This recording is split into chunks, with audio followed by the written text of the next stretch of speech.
Hello students, welcome to Hindi classes. I hope आप सभी अच्छे होंगे। तो इस वीडियो में हम BHTC 103 के जो गेस्ट पेपर है, जो लास्ट ईयर के जो प्रीवियस ईयर क्वेश्चंस है, इंपॉर्टेंट क्वेश्चंस है आपके एग्जाम्स के लिए, वो कर रहे हैं। तो इस वीडियो का जो एक पार्ट है वो ऑलरेडी चैनल पर अपलोड हो चुका है। लास्ट वीडियो में हमने 20 क्वेश्चंस और उनके आंसर्स करे थे। ठीक है, इस वीडियो में भी हम 20 क्वेश्चंस बाकी के करने वाले हैं। ये BHTC 103 वाली वीडियो का पार्ट 2 है। तो अगर आपने लास्ट वीडियो नहीं देखी है तो आप उस वीडियो को भी देख लेना, ठीक है। और उसके बाद ये वाली वीडियो भी आप कंटिन्यू कर सकते हो। तो अब हम वीडियो को शुरू करते हैं, ठीक है। हमारा जो क्वेश्चन है वो है, मीराबाई की भक्ति भावना को रेखांकित कीजिए, ठीक है। तो जो मीराबाई थी उनकी भक्ति भावना के बारे में आपको बताना है। उनकी भक्ति किस तरह की थी, उनकी भक्ति की भावना कैसी होती थी, ठीक है। उनकी जो रचनाएं हैं उनमें किस तरह की भावना हमें देखने को मिलती है, किस तरह की भक्ति का भाव है जो हम देखते हैं, उसके बारे में आप बताएंगे। तो आप सबसे पहले इसमें मीराबाई के बारे में थोड़ा सा परिचय देंगे, फिर उसके बाद उनकी भक्तियों के जो भक्ति भावना है उनकी बात करेंगे। तो इसमें हमें सबसे पहले प्रेममयी भक्ति देखने को मिलती है, ठीक है। इसके बाद आता है निजता और अनुभव जन्यता। ये जो भाव है वो हमें उनके भक्ति में देखने को मिलता है। इसके साथ ही में अगला आता है कि वैराग्य और त्याग की भावना उनकी जो भक्ति है उसमें हमें देखने को मिलती है। फिर सामाजिक बंधनों से विद्रोह जो करती हैं वो, उसका उससे संबंधित उसका जो भाव है वो हमें उनकी जो कविताएं हैं, उनकी जो रचनाएं हैं, उनकी जो भक्ति है उसमें देखने को मिलती है, ठीक है। इसके साथ ही में समर्पण और आत्म विसर्जन की जो भावना है भक्ति की, वो हम देखते हैं उनकी रचनाओं में। इसके साथ आस्था और निष्ठा की भावना हमें देखने को मिलती है। लोक भाषा के में जो है भक्ति का स्वर हमें देखने को मिलता है कि जो उनकी जो भक्ति भावना है वो किस में लिखी गई है, किस में हमारे सामने आती है, वो लोक भाषा में आती है। जो उस समय की जो लोक भाषा थी वो ब्रज भाषा थी। तो इनकी जो अधिकतर जो मीराबाई की रचनाएं हैं वो हम ब्रज भाषा में देखते हैं, ठीक है। जो लोक भाषा थी उसी में वो अपने जो भाव है वो प्रकट किया करती थी, वो रचा करती थी। उन्होंने पद लिखे हैं, दोहे लिखे हैं, गीत लिखे हैं, वो सभी उन्होंने लोक भाषा में लिखे हैं, ठीक है। अब इसके बाद है माधुर्य के भाव की जो प्रधानता है वो भी हमें उनके काव्य में, उनकी भक्ति में देखने को मिलती है, ठीक। इसके साथ में भक्ति में नारी चेतना का समावेश जो है वो भी हमें देखने को मिलता है उनकी भक्ति भावना में, ठीक है।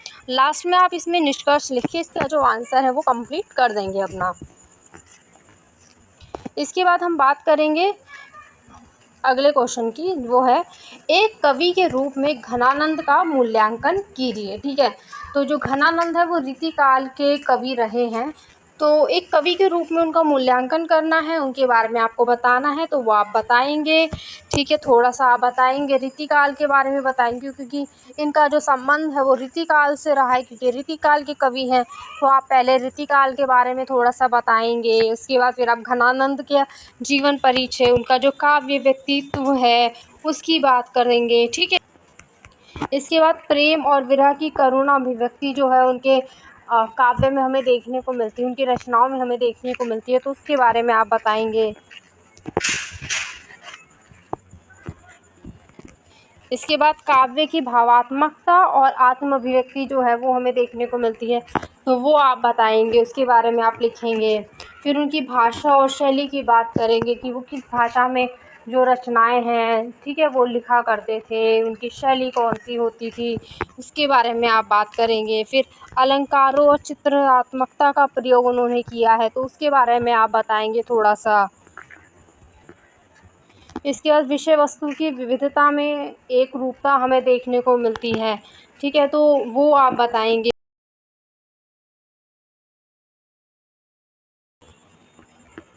इसके बाद ऋतुकालीन प्रवृत्तियों से भिन्नता बताएंगे कि अदर ऋतुकाल में जो एक प्रवृत्ति चल रही थी कि इसी तरह की रचनाएं लिखी जाएंगी, तो इनकी जो रचनाएं होती थी घनानंद की, वो ऋतुकाल की प्रवृत्तियों से किस तरह अलग थी, वो आप बताएंगे इसके अंदर, ठीक है। इसके बाद भक्ति और आत्मिक प्रेम जो है वो हमें इनकी रचनाओं में देखने को मिलता है, ठीक है, उसकी बात करेंगे आप। इसके बाद लास्ट में आप निष्कर्ष लिखेंगे और उसके बाद अपना जो आंसर है उसे कंप्लीट करेंगे।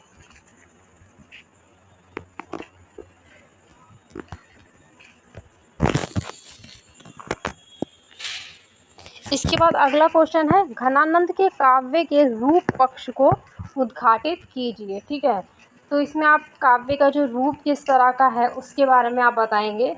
तो सबसे पहले आप इसमें रीतिकाल का परिचय देंगे, घनानंद के बारे में आप थोड़ा सा बताएंगे आंसर में।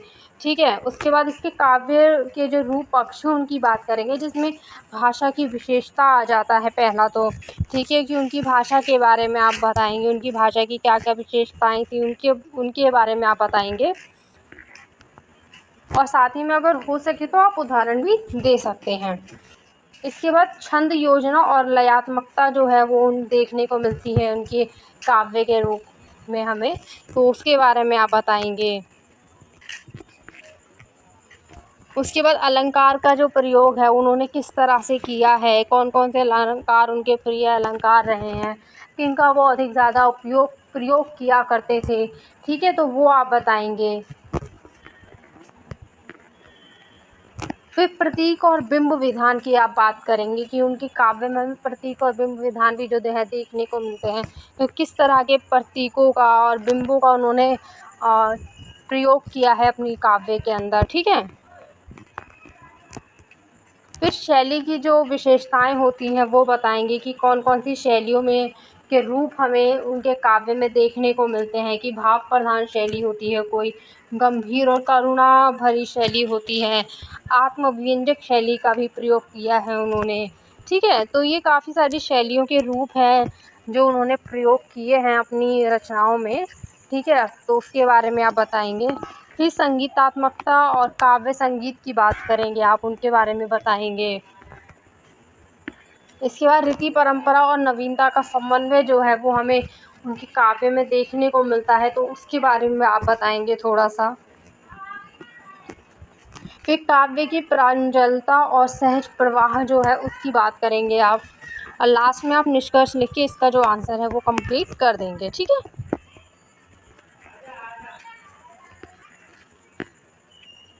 इसके बाद अगला क्वेश्चन है, घनानंद के काव्य में उपस्थित प्रेम और भक्ति के स्वरूप का मूल्यांकन कीजिए। ठीक है, घनानंद के जो परिचय है, थोड़ा सा आप घनानंद के बारे में बताएंगे इसमें जब आप आंसर लिखेंगे। रीतिकाल के कवि हैं, ठीक है, उसके बारे में आप बताएंगे, घनानंद के बारे में बताएंगे। फिर आप इनके जो काव्य के स्वरूप है उसकी बात करेंगे। ठीक है, इसके बाद जो प्रेम है उसकी विशेषताएं बताएंगे आप। प्रेम का पहले आपने स्वरूप बता दिया, उसके बाद आप प्रेम की विशेषताएं बताएंगे।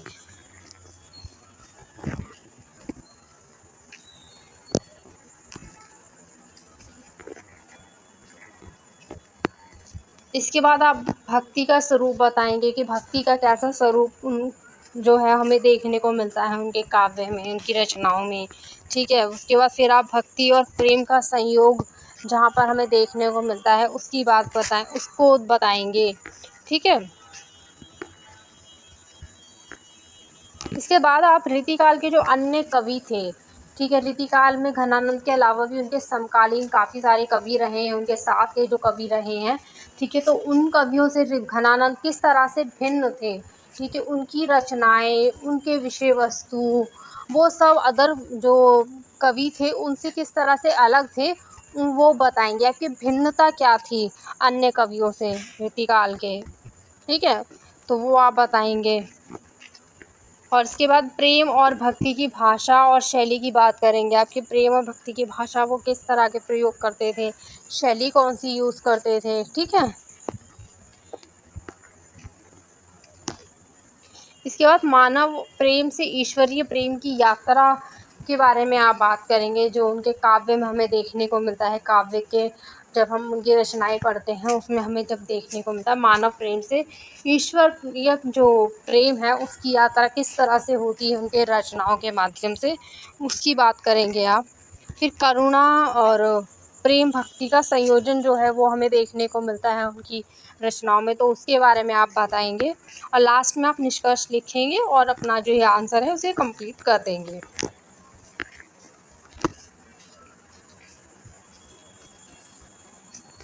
इसके इसके बाद अगला क्वेश्चन है, घनानंद प्रेम के सर्वकालिक महान कवि हैं, इस कथन की समीक्षा कीजिए। ठीक है, तो आप इसमें घनानंद के बारे में बताएंगे कि घनानंद किस तरह से प्रेम के सर्वकालिक महान कवि के रूप में जाने जाते हैं।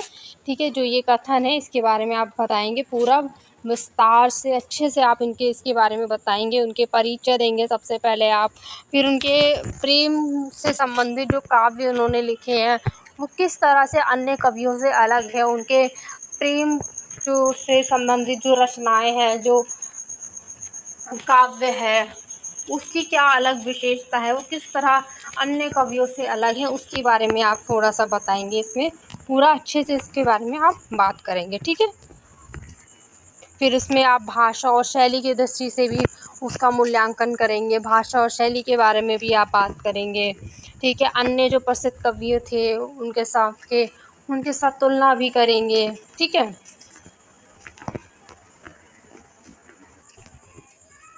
लास्ट में आप निष्कर्ष लिख के इस आंसर को भी पूरा करेंगे। ठीक है, इसके बाद अगला क्वेश्चन है, बिहारी एवं घनानंद के काव्य सौंदर्य की विवेचना कीजिए।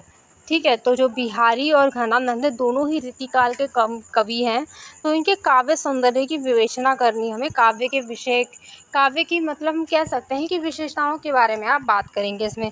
तो इसमें आप पहले रीतिकाल के बारे में ही बताएंगे, उसका परिचय देंगे कि रीतिकाल के प्रमुख कवि रहे हैं, रीतिकाल का थोड़ा सा परिचय देंगे कि वो कैसा काल था, फिर इन दोनों का परिचय देंगे आप, फिर इनके जो काव्य सौंदर्य हैं उनके बारे में आप बात करेंगे।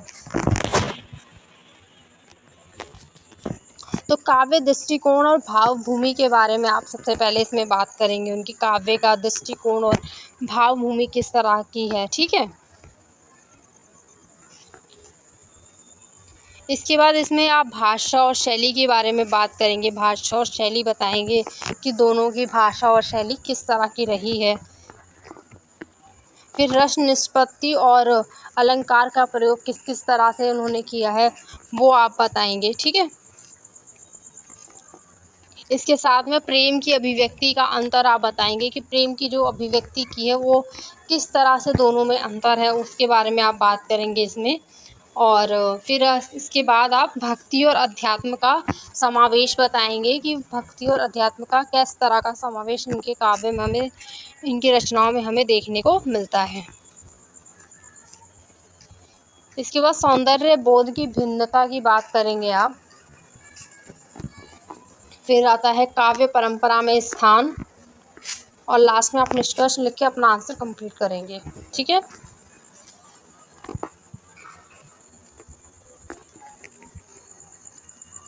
इसके बाद अगला क्वेश्चन है, बिहारी की श्रृंगार भावना पर प्रकाश डालिए।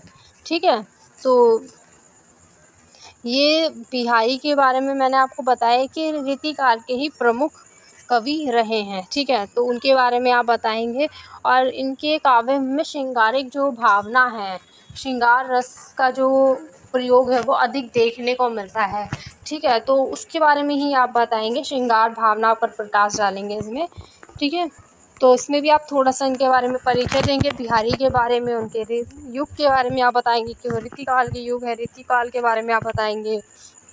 फिर श्रृंगार जो बिहारी हैं उनके श्रृंगार की भावनाओं की विशेषताएं बताएंगे। ठीक है, तो श्रृंगार रस की इसमें हमें अधिक प्रधानता देखने को मिलती है सबसे पहले तो। ठीक है, जब हम श्रृंगार भावना की बात कर रहे हैं तो ऑब्वियस सी बात है कि इसमें श्रृंगार रस की अधिक प्रधानता होगी।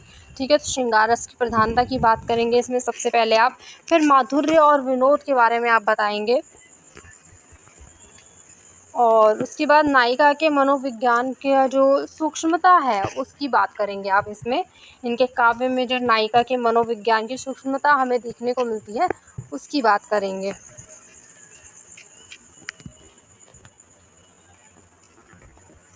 इसके बाद नायक नायिका भेद और अवस्थाएं जो इनके काव्य में, इनकी जो रचनाओं में हमें देखने को मिलती हैं उसके बारे में आप बताएंगे। फिर छायावादी संकेतों का भी प्रयोग इनके काव्य में हमें कहीं ना कहीं देखने को मिलता है, तो उसके बारे में भी आप बात करेंगे, उसके बारे में लिखेंगे। इसके बाद है विरह वर्णन में नव्यता। ठीक है, तो आप फिर इसमें विरह वर्णन जो उनके काव्य में हमें देखने को मिलता है, श्रृंगार रस में संयोग और वियोग दो तरह के हमें वो देखने को मिलते हैं। रस, ठीक है। तो वियोग में विरह का वर्णन होता है, ठीक है। तो उसके बारे में आप बताएंगे कि उसमें उनके काव्य में, की रचनाओं में विरह का जो वर्णन है उसको थोड़ा नए तरीके से, नव्यता उसमें हमें देखने को मिलती है, एक नयापन देखने को मिलता है विरह वर्णन में, तो उसके बारे में आप बताएंगे। फिर काव्य सौंदर्य में हमें बिंबों का चमत्कार भी देखने को मिलता है, बिंब जो हम कहते हैं, ठीक है, उसकी बात करेंगे आप। और फिर संक्षिप्तता में आप इसके बारे में थोड़ा सा बताएंगे और लास्ट में आप निष्कर्ष लिखेंगे और आपका जो आंसर है वो कंप्लीट हो जाएगा।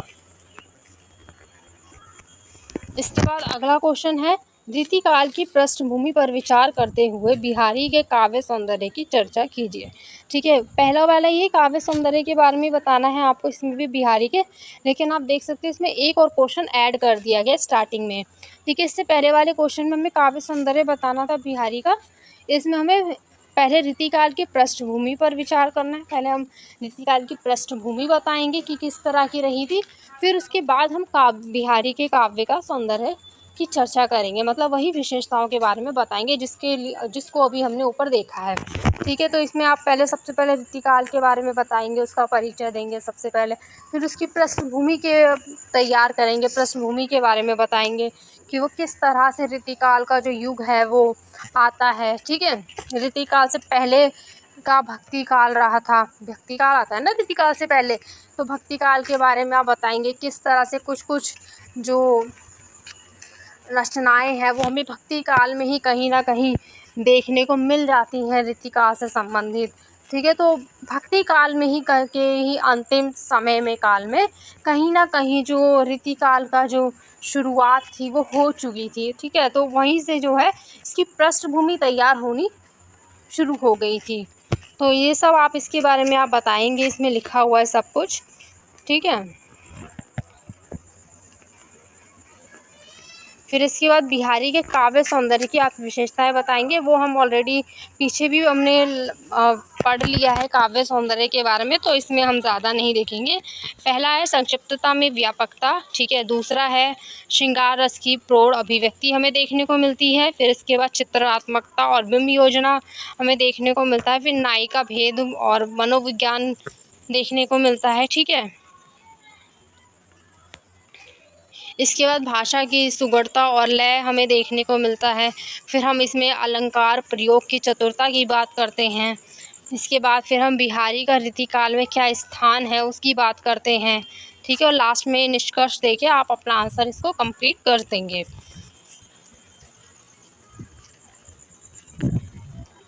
इसके बाद अगला क्वेश्चन है, रीति सिद्ध कविता में बिहारी का स्थान अन्यतम है, इस कथन पर विचार कीजिए। ठीक है, तो रीति सिद्ध जो धारा थी रीतिकाल की जो था वो 3 धाराओं में बटा हुआ था, रीति सिद्ध, रीति मुक्त और रीतिबद्ध। तो रीति सिद्ध धारा के ये कवि रहे हैं बिहारी, तो उनका क्या स्थान है उसमें, अन्यतम जो स्थान है उस कथन पर आप विचार करेंगे। तो इसमें आप पहले रीतिकाल के बारे में बताएंगे, फिर रीतिकाल 3 धाराओं में बटा हुआ था, रीतिबद्ध, रीति मुक्त, रीति सिद्ध, उनके बारे में बताएंगे। फिर रीति सिद्ध के बारे में आप थोड़ा सा एक्सप्लेन करेंगे कि रीति सिद्ध क्या था। ठीक है, फिर उसमें कौन कौन से प्रमुख कवि आते हैं, उनमें एक बिहारी लाल भी हैं, ठीक है, जो प्रमुख कवि हैं रीति सिद्ध के अंदर आते हैं, वो सब बताएंगे। फिर आप रीति सिद्ध कविताओं की जो विशेषताएं हैं उनकी बात करेंगे। ठीक है, इसके बाद फिर आप बिहारी और रीति सिद्ध काव्य परंपरा की बात करेंगे, उसके बारे में बताएंगे। इसके बाद आप बिहारी और रीति सिद्ध काव्य परंपरा की बात करेंगे, जिसके अंदर पहले रस सिद्धि में पारंगत आ जाता है कि वो रस सिद्धि में पारंगत थे। ठीक है, और संक्षिप्तता में विस्तार हम देखेंगे इसका। फिर आता है अलंकारों का सौंदर्यपूर्ण प्रयोग किया है इन्होंने। ठीक है,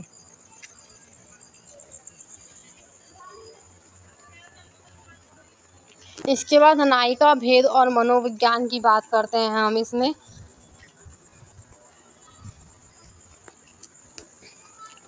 काव्य शास्त्र का गहन ज्ञान भी था इन्हें कहीं ना कहीं। ठीक है, इसके बाद आता है प्रकृति और सौंदर्य का सजीव चित्रण किया है इन्होंने, और बिहारी का अन्यतम स्थान ही क्यों है रीति सिद्ध में उसके बारे में आप बताएंगे। पॉइंट्स में, ठीक है। और लास्ट में आप निष्कर्ष लिखेंगे और यहाँ पर जो आपका आंसर है वो कंप्लीट हो जाता है। अब ये ना तीसरा सॉरी, अब आप ये वाला क्वेश्चन देखो, 30 क्वेश्चन, ठीक है। इसमें ये ना 3 क्वेश्चन हैं और तीनों क्वेश्चन एक ही क्वेश्चन है। और आप देखोगे कि ये तीनों ही क्वेश्चन जो है ना आपके एग्ज़ाम में पूछे गए हैं। ये सारे के सारे तीनों क्वेश्चन लास्ट ईयर के एग्ज़ाम्स के में पूछे गए हैं। अभी तक जो हुए हैं एग्ज़ाम उन्हीं में पूछे गए हैं, पर अलग अलग एग्ज़ाम में हुआ है, एक ही एग्ज़ाम में नहीं आया है। तो पहला क्वेश्चन अगर आप देखोगे तो जायसी के काव्य में चित्रित लोक जीवन के विभिन्न पक्षों का उल्लेख कीजिए, ठीक है। इसी के साथ में दूसरा क्वेश्चन देखेंगे तो जायसी के काव्य में चित्रित लोक जीवन के स्वरूप को स्पष्ट कीजिए, ठीक है। फिर इसके बाद अगला क्वेश्चन अगर आप देखते हैं तो जायसी के काव्य में वर्णित लोक जीवन के विभिन्न पक्षों का उल्लेख कीजिए। अब आप देखो इसमें कि चित्रित वर्णित करना वो एक ही बात हो गई, हमें बताना ही है लोक जीवन के ही बारे में ही हमें बात करनी है कि उनके काव्य में लोक जीवन के बारे में हमें बताना है। अब लोक जीवन का भी क्या विभिन्न पक्ष, ठीक है। लास्ट और फर्स्ट और थर्ड में तो यही पूछा है विभिन्न पक्षों के बारे में। विभिन्न पक्ष कौन से होते हैं उनके स्वरूप के बारे में आप बात करेंगे, तो वो दूसरे क्वेश्चन में स्वरूप के रूप में पूछ लिया गया है। तो आप देखो ये तीनों क्वेश्चन एक ही हैं, इन तीनों का आंसर एक ही रहेगा, लेकिन ये तीनों क्वेश्चन एग्ज़ाम में किस तरह से पूछे गए हैं, पूछने का तरीका कैसा है, ठीक है। इससे आपको एक आइडिया हो जाएगा कि किस तरह के क्वेश्चन आते हैं एग्ज़ाम में। तो आपको किस तरह से अपने जो क्वेश्चन है उनको पढ़ना है, पहले देखना है कि इसमें पूछा क्या जा रहा है। इसमें हमें सिर्फ साफ साफ पूछा है कि जायसी का जो काव्य है उसके अंदर जो लोक जीवन आता है, ठीक है। ये काव्य की विशेषताएं के अंदर ही आएगा लोक जीवन। तो लोक जीवन जो चित्रित लोक जीवन है उनमें उस लोक जीवन का भी विभिन्न पक्ष के बारे में आपको बात करनी है। लोक जीवन से भी संबंधित हमें कई सारी जो पक्ष हैं वो देखने को मिलते हैं, कई सारे स्वरूप उसके देखने को मिलते हैं, या हम कहें लोक जीवन से संबंधित भाव हमें देखने को मिलते हैं अलग अलग, उनके बारे में आपको बताना है, उनका उल्लेख करना है, उनका वर्णन करना है। इस तरह से कुछ भी आता है तो आप देख लो कि किस तरीके से क्वेश्चन पूछते हैं इग्नू में, ठीक है। अब आप इसका आंसर देखेंगे तो सबसे पहले आप बताएंगे हिंदी साहित्य में भक्ति काल था, ठीक है। तो आदि काल रहा है, भक्ति काल रहा, रीति काल रहा, आधुनिक काल रहा, जायसी भक्ति काल के कवि रहे हैं, ठीक है। तो जो जायसी है वो भक्ति काल के अंदर आते हैं। भक्ति काल में भी कौन सी भक्ति काल में, निर्गुण भक्ति में आते हैं। अब निर्गुण भक्ति भी दो धाराओं में बटी हुई थी, ठीक है, संत और सूफी। तो जायसी जो है सूफी, निर्गुण सूफी काव्य धारा के अंदर आते हैं, ठीक है। तो आपको ये बात पता ही होगी, आपने पढ़ा होगा, अगर हिंदी साहित्य का थोड़ा सा हिस्ट्री अगर आपने पढ़ी है तो आपको पता होगा कि किस किस तरह से इनका जो वर्गीकरण है वो किया गया है, ठीक है।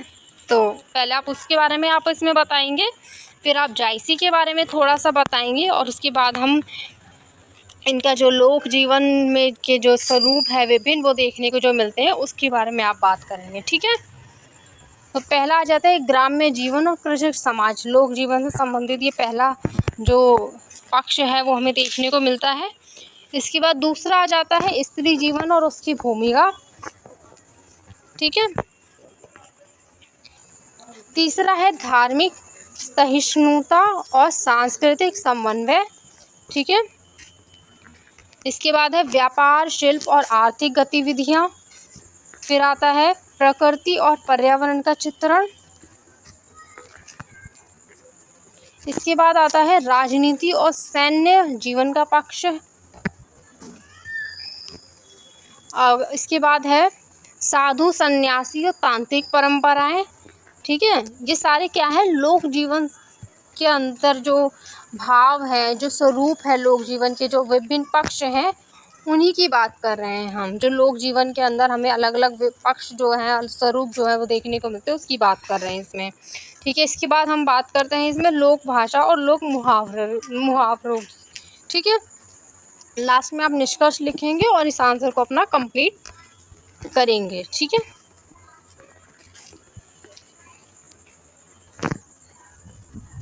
इसके बाद अगला क्वेश्चन है जायसी की भक्ति में प्रेम के महत्व को विवेचन कीजिए या उसकी विवेचना कीजिए। ठीक है, तो सबसे पहले इसमें हम जायसी के बारे में बताएंगे कि वो भक्ति काल के निर्गुण सूफी काव्य धारा के कवि रहे हैं, उनका परिचय देंगे। ठीक है, उसके बाद हम उनके जो प्रेम के जो महत्व है उसकी विवेचना करेंगे। ठीक है, तो पहला आ जाता है इसमें प्रेम ईश्वर प्राप्ति का माध्यम होता है, ऐसा बताया गया है। ठीक है, दूसरे में प्रेम का प्रतीकात्मक रूप हमें देखने को मिलता है।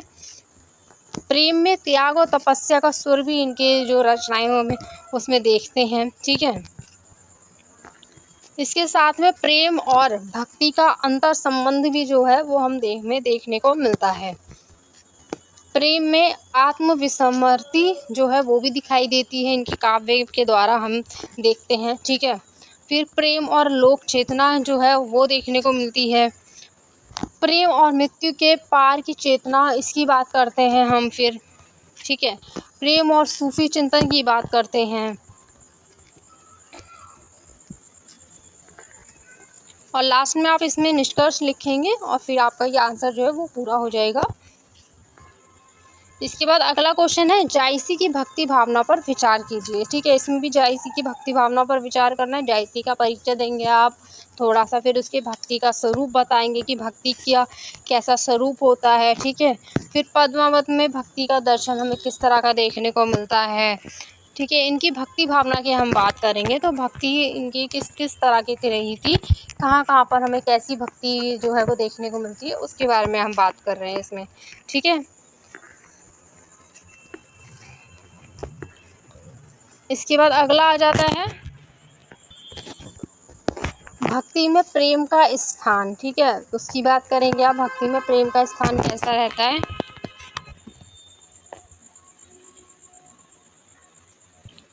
इसके बाद हम बात करते हैं गुरु का महत्व क्या रहता है इनकी भक्ति भावना में। ठीक है, फिर बाह्य धर्म की आलोचना भी करते हैं ये उसमें।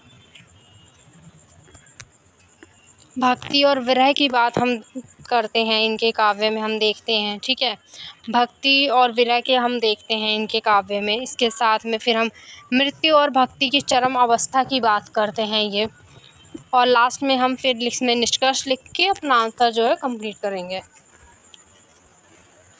इसके बाद अगला क्वेश्चन है रामचरितमानस के महत्व पर प्रकाश डालिए। ठीक है, तो जो रामचरितमानस है वो आपको पता होगा तुलसीदास के द्वारा लिखी गई है।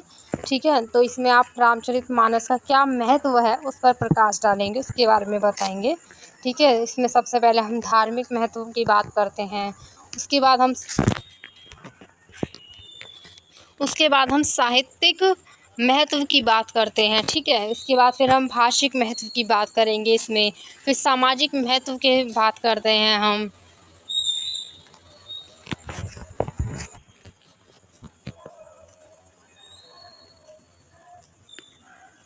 फिर हम सांस्कृतिक महत्व की बात करते हैं इसमें। ठीक है, इसके बाद फिर हम नैतिक और दार्शनिक महत्व देखते हैं, और राष्ट्रीय एकता और समन्वय का संदेश जो है वो हमें रामचरितमानस में मिलता है, उसकी बात करते हैं हम।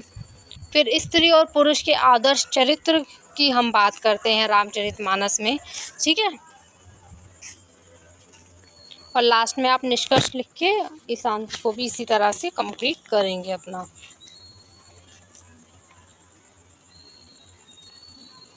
इसके बाद अगला क्वेश्चन है तुलसीदास के निर्गुण सगुण भक्ति संबंधी मत पर प्रकाश डालिए। ठीक है, तो गोस्वामी तुलसीदास जो है वो भक्ति काल के ही कवि रहे हैं, लेकिन वो सगुण भक्ति धारा के कवि रहे हैं। ठीक है, तो उसके बारे में आप पहले भी, तो तुलसीदास के बारे में भी आप इसी तरह से लिखेंगे, पहले आप उनका परिचय देंगे थोड़ा सा, उसके बाद फिर हम बात करेंगे भक्ति आंदोलन की पृष्ठभूमि की। ठीक है, उसके बाद हम तुलसीदास का भक्ति स्वरूप जो है वो देखेंगे, उसकी बात करेंगे। ठीक है,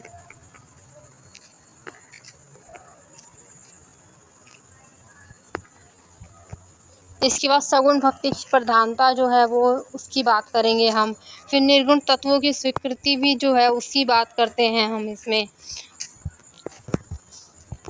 इसके बाद आप लिखेंगे तुलसीदास और नाम की भक्ति जो है उसकी, वो लिखेंगे आप इसमें। ठीक है, वो देखते हैं।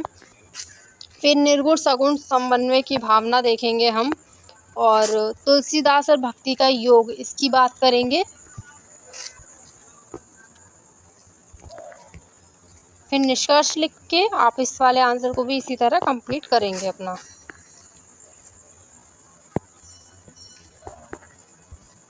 इसके बाद अगला क्वेश्चन है, तुलसीदास के काव्य के विभिन्न पक्षों की चर्चा कीजिए। ठीक है, तो जो तुलसीदास उनके काव्य के विभिन्न जो पक्ष हैं, यानी हम कह सकते हैं जो अलग अलग पक्ष हैं उनके, उसकी विशेषताओं की, उनके बारे में आप बात करेंगे, उनकी चर्चा करेंगे। तो इसमें आप सबसे पहले तुलसीदास का छोटा सा परिचय देंगे, थोड़ा सा उनके बारे में बताएंगे। ठीक है, फिर उसके बाद हम इनके पक्षों की जो विभिन्न पक्ष हैं उनकी बात करेंगे। तो काफ़ी सारे अलग अलग पक्ष हमें देखने को मिलते हैं, धार्मिक, सामाजिक, साहित्यिक, दार्शनिक, नैतिक, भाषिक और सौंदर्यात्मक। ठीक है, इनके बारे में हम जानेंगे। तो सबसे पहले ये धार्मिक पक्ष है, आप देख लो। ठीक है, इसके बाद आता है भक्ति और दर्शन पक्ष की बात करते हैं हम इसके अंदर। इसके बाद नैतिक और चारित्रिक पक्ष की बात करते हैं। फिर सामाजिक पक्ष को हम देखते हैं इसमें।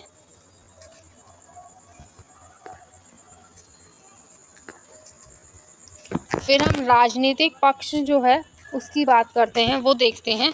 और इसके बाद साहित्यिक एवं काव्य पक्ष को भी देखते हैं। ठीक है, फिर भाषिक पक्ष जो है उसकी बात करेंगे हम इसके अंदर। इसके बाद स्त्री चरित्रों का चित्रण जो है उसकी बात करते हैं, इस पक्ष की हम बात करेंगे। ठीक है, इसके बाद प्रकृति वर्णन जो है वो भी हमें देखने को मिलता है, उसकी बात करेंगे। और लास्ट में आप निष्कर्ष लिख के ये आंसर भी इसी तरह से अपना कंप्लीट कर देंगे। इसके बाद अगला क्वेश्चन है, तुलसीदास की भक्ति के स्वरूप की विवेचना कीजिए। ठीक है, यहाँ पे का नहीं की होगा, तो या फिर हम कह सकते हैं तुलसीदास की भक्ति के स्वरूप पर प्रकाश डाल दिए। तुलसीदास का जो भक्ति स्वरूप है उस पर प्रकाश डालिए। दोनों क्वेश्चन एक ही हैं, आप देख सकते हैं, पर पूछने का तरीका थोड़ा सा अलग है। ठीक है, तो गोस्वामी तुलसीदास जो है वो हिंदी भक्ति आंदोलन के एक प्रमुख स्तंभ रहे हैं, प्रमुख कवि रहे हैं, आप कह सकते हैं। तो ये आप बताएंगे, इनके बारे में थोड़ा सा परिचय देंगे। ठीक है, उसके बाद फिर आप इनके जो भक्ति के जो काव्य के जो स्वरूप हैं उनकी बात करेंगे। तो पहले आता है सगुण भक्ति का रूप हमें देखने को मिलता है।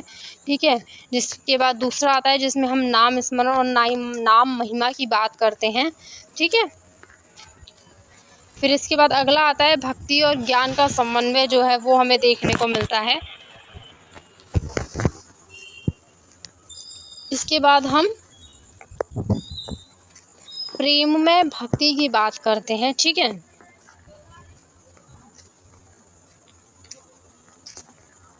इसके बाद दास्य भाव की जो प्रधानता है वो भी हमें देखने को मिलती है। और फिर इसके बाद हम बात करते हैं लोक मंगलकारी भक्ति की। ठीक है, वो भी हमें इसमें देखने को मिलती है, इनके भक्ति का स्वरूप का एक पक्ष है वो। ठीक है, इसके बाद स्त्री भक्ति की मर्यादा की बात करते हैं हम, समन्वयकारी भक्ति की बात करते हैं, सरल सुलभ और जन सुलभ भक्ति की बात करते हैं इसमें। ठीक है, करुणा और कृपा का भाव जो है वो भी हमें देखने को मिलता है। फिर लास्ट में आप निष्कर्ष लिख के ये आंसर भी अपना पूरा कंप्लीट कर देंगे। ठीक है,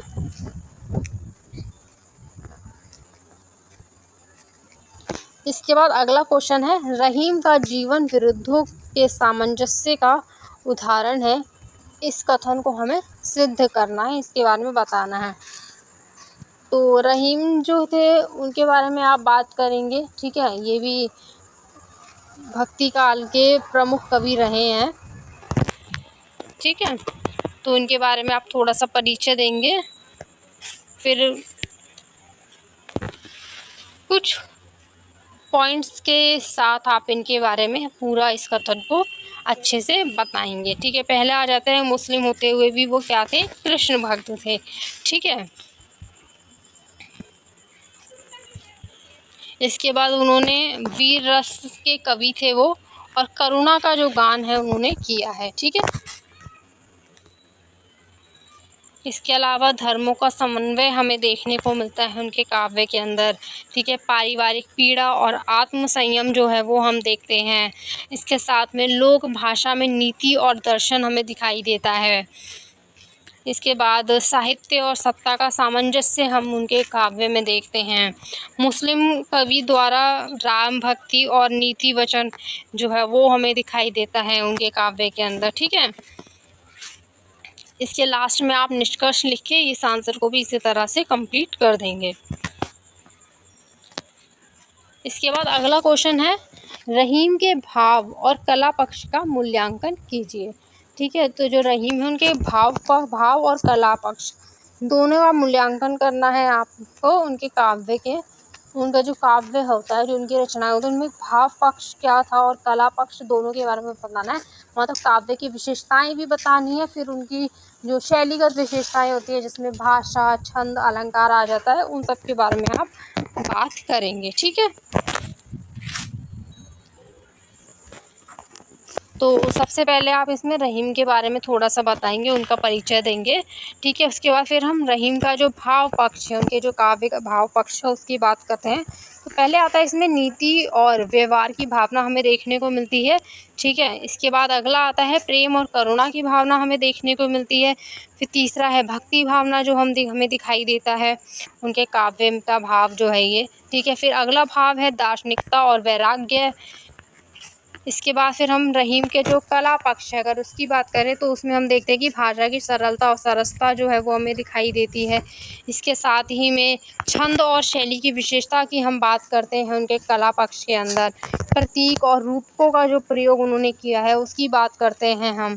फिर संगीतात्मकता हमें उनके दिखाई देती है उनके काव्य में, तो वो कला पक्ष के अंदर आ जाएगा, ठीक है। इसके बाद फिर लोक जीवन का चित्रण जो है वो भी किया है, वो भी आ जाएगा इसमें। फिर हम बात करेंगे रहीम के काव्य की विशेषताओं की। अगर हम शॉर्ट में देखें तो वो आप देख सकते हैं, इसमें मैंने लिखा है कि भाव पक्ष के अंदर क्या है और कला पक्ष में क्या है, तो आप इसको पढ़ सकते हैं, ईजी होगा आपको समझने में और भी ज़्यादा, ठीक है। फिर लास्ट में आप निष्कर्ष लिख के इसका आंसर भी कंप्लीट कर देंगे।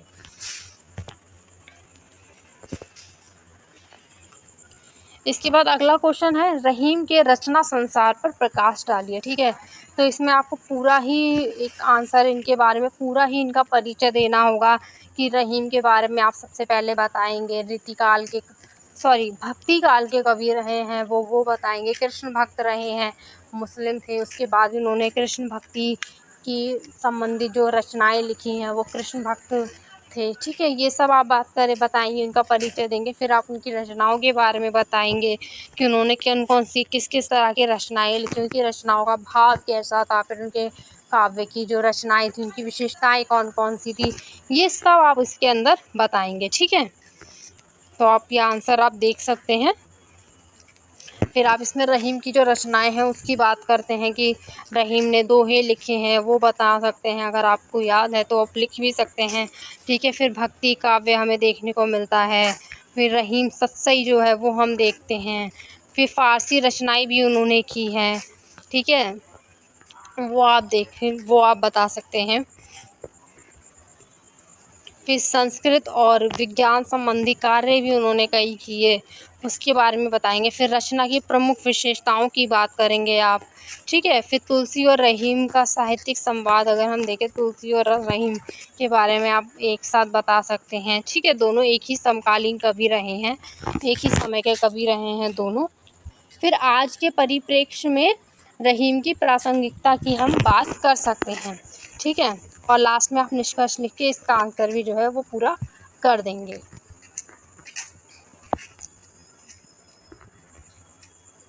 इसके बाद अगला क्वेश्चन है सूरदास के वात्सल्य वर्णन पर प्रकाश डालिए, ठीक है। जो सूरदास है उनके वात्सल्य वर्णन पर प्रकाश डालना है।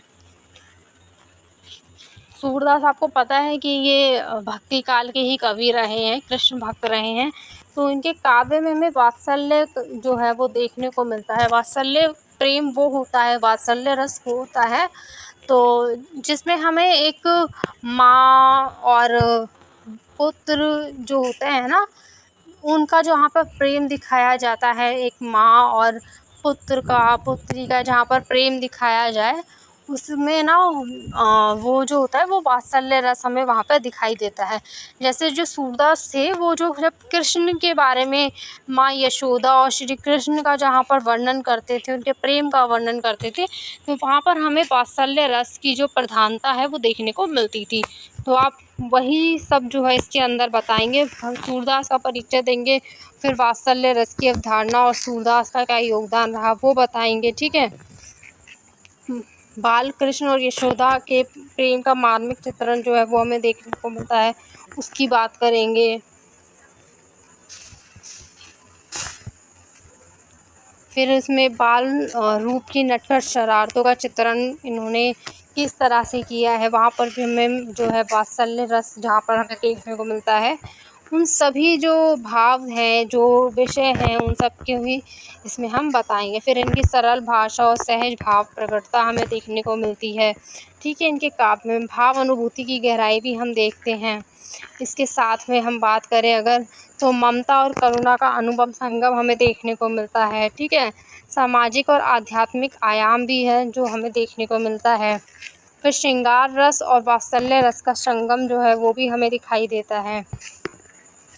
प्रेम की सहज अभिव्यक्ति भी हुई है इसमें, वो भी हम देखते हैं। इसके बाद आप यहाँ पे लास्ट में निष्कर्ष लिख के अपना जो आंसर है वो कंप्लीट कर देंगे। ठीक है। इसके आगे टिप्पणियों वाला भी एक क्वेश्चन आता है लास्ट में, जिसमें आपको टिप्पणी लिखनी होती है। 4 आपको ऑप्शन दिए जाते हैं, उनमें से 2 की टिप्पणी करनी होती है। 8-8 नंबर का आता है। वो हमने फर्स्ट वाली वीडियो में हमने डिस्कशन ऑलरेडी कर लिया था किस तरह का आता है। तो अभी मैंने सिर्फ आपको 40 क्वेश्चन कराए हैं जो कि यहाँ पर पूरे हो गए हैं, कंप्लीट हो गए हैं। तो वीडियो यहीं पर ही एंड करेंगे हम। ठीक है। अब यहाँ पर जो टिप्पणियाँ लिखी हुई हैं ये मैं अगली वीडियो में आपको करवा दूँगी। जितनी भी जो टिप्पणियाँ जो पूछी गई हैं, जो पूछी जा सकती हैं, वो सभी आपको नेक्स्ट वीडियो में मैं आपको प्रोवाइड करवा दूँगी। ठीक है। तो अभी के लिए इस वीडियो को यहीं पर एंड करते हैं। और वीडियो पसंद आता है तो वीडियो को लाइक करना, शेयर करना, कमेंट करके बताना वीडियो कैसा लगा। चैनल को सब्सक्राइब कर लेना। और इसका जो नेक्स्ट पार्ट होगा वो पार्ट 3 होगा। इस कोड का PHTC 103 का पार्ट 3 होगा वीडियो का, जो 1-2 दिन में मैं अपलोड कर दूँगी। ठीक है। तब तक के लिए अपने एग्ज़ाम्स की अच्छे से तैयारी कीजिए। इन क्वेश्चन को अच्छे से तब पढ़ लो, अच्छा से जितना टाइम है अभी आपके पास अच्छे से कर लो। मैं गारंटी के साथ कह सकती हूँ इनमें से ही आपके सारे क्वेश्चन आएंगे। जब आपको यकीन ना हो ना, जब आप पेपर दे के आओ ना, तो एक बार ना दोबारा से ना इस वीडियो में ना चेक कर लेना कि हाँ वो क्वेश्चन पूछा गया है या नहीं पूछा गया है। ठीक है। तो अपने एग्ज़ाम की अच्छे से तैयारी करो। All the best. Bye bye.